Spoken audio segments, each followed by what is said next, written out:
Welcome to the 8th episode of the Reconnect podcast and TV show.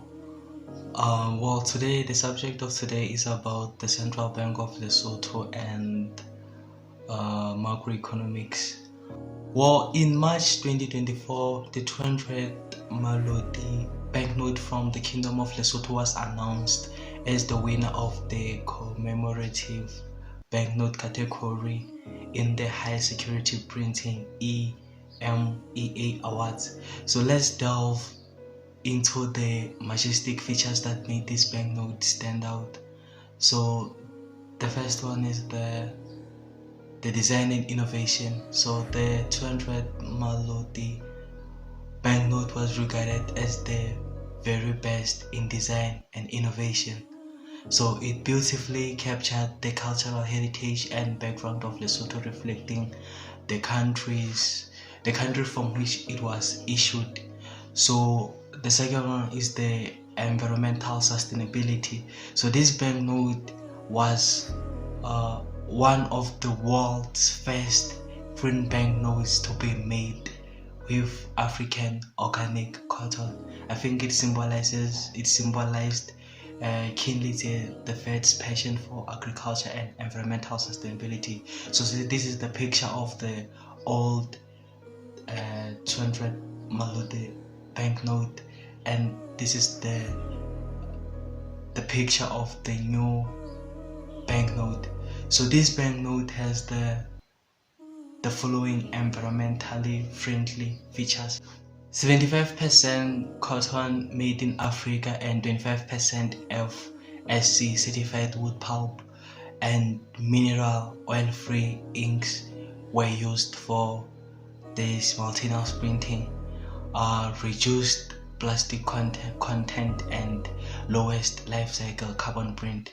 So the first 200 Maloti commemorative banknote was released by the bank on the July 13th, 2023 in honor of His Majesty King the Third Diamond Jubilee. So this banknote was recognized as the legal tender in Lesotho starting from December 22nd, 2023. So annually, the High-Security Printing Conference, which encompasses Europe, the Middle East and Africa. So it's Europe, Middle East and Africa. In short, it is EMEA. So acknowledges the most exceptional new and commemorative banknotes. In these awards, banknotes that combine design, technical sophistication, highest security standards, and reflect the cultural background of their countries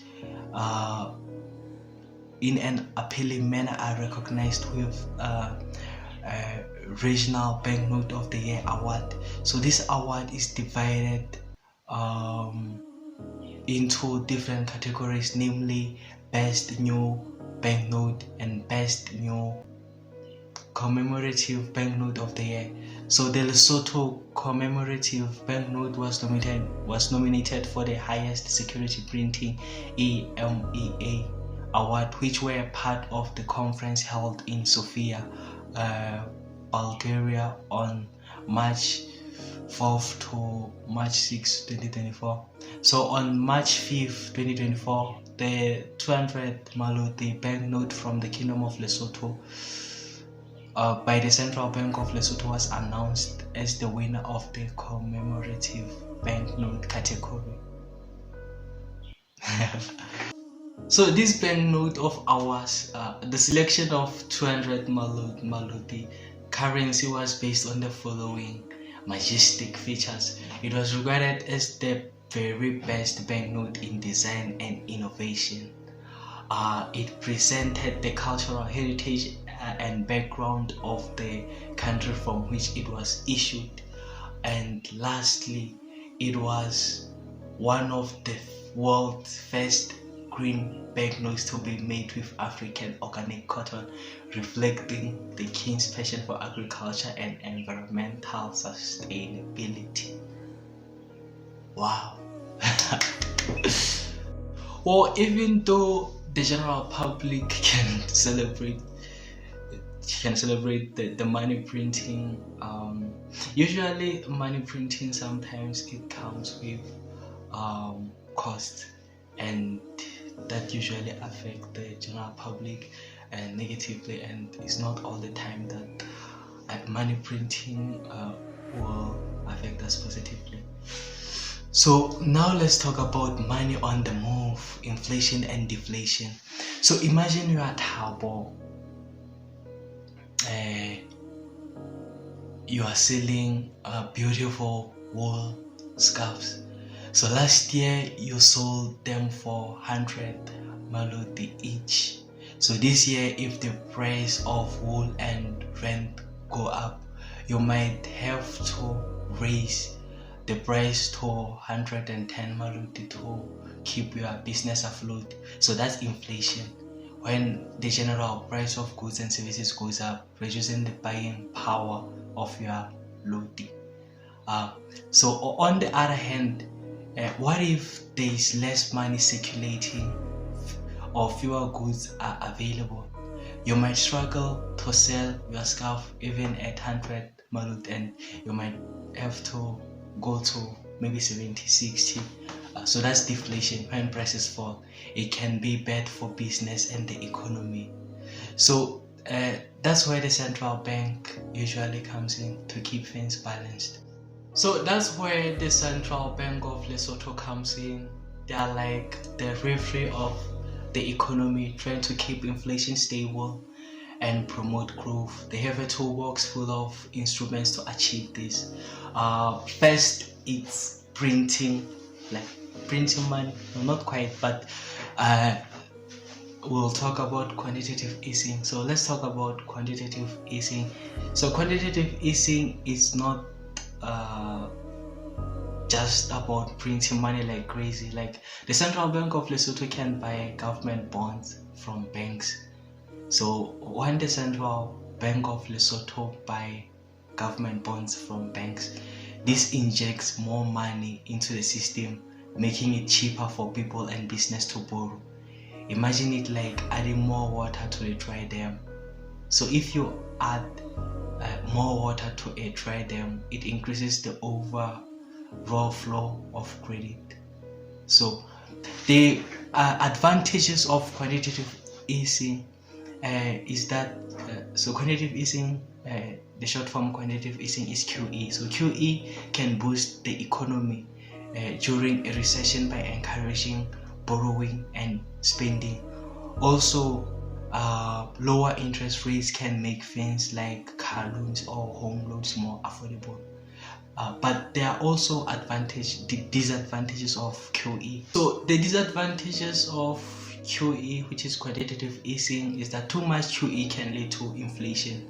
So if the extra money isn't matched by increasing production, we are going to have inflation. So also another disadvantage is the asset bubble. So asset bubble can form where stock or real estate prices become inflated and could crash later. We have seen the global financial crisis in 2008, which affected many people. So now let's talk about tightening the belt when the money needs to slow down. Now, if inflation gets too hot, the Central Bank of Lesotho can use quantitative tightening. This is like soaking up the excess water from the dam. They might sell government bonds, reducing the money supply and making borrowing more expensive. That's where we can have higher interest rates. So the advantages of quantitative tightening is that tightening can curb inflation by making people spend less. It can also stabilize the exchange rate between loti and other currencies. So the disadvantages of quantitative tightening is that tightening can slow down economic growth.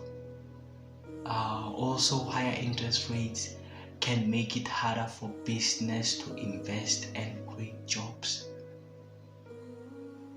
You realize it's kind of hard grading policies and running the central bank or running the commercial bank or so central banks and commercial banks play the crucial roles in the economy, but their actions can sometimes lead to unintended consequences that may negatively impact the general public. Here are some ways this can happen. So communication challenges is the first one.